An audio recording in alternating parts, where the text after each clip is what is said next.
St John is helping to vaccinate the nation. We've got volunteers here from all walks of life who are playing their part, helping to vaccinate citizens and taking a step forward to fighting COVID. St John Ambulance are volunteers who are helping in the vaccination programme. So they have been trained to support us with immunisation of the public that are coming through this facility.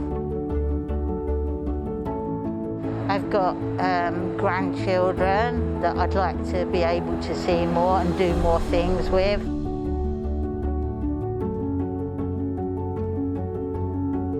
We are playing our part in helping to vaccinate, but also to look after citizens when they've had their vaccination, to make sure they feel reassured, they feel comfortable, and to know that they've taken that first step towards fighting this terrible disease.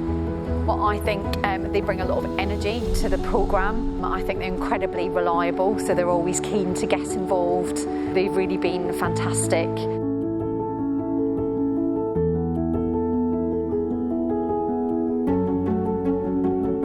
I've been part of the vaccination team here at the ExCeL, and today I've been vaccinating members of the public who have come in. I think St John is playing a really big role in this whole operation because the support the NHS staff are receiving from our volunteers is immense, and everyone I've spoken to from NHS seem to feel the same way. Because we are trained to be able to administer vaccines, it means that the NHS services aren't as stretched. I think they do a wonderful job to supplement the NHS, and they're doing it all voluntarily.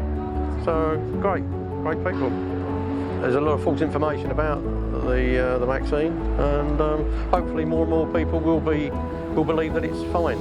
And yeah, it's painless. It's done.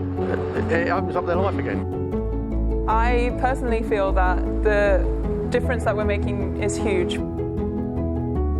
Volunteering in itself is actually good for your health. It's good for your mental and physical well-being, and so it's fabulous to see so many people stepping forward to say, I want to help. And so we're able to support them on that journey, and that's benefiting them now, but also we hope for the future, and they're playing a huge part in helping their communities.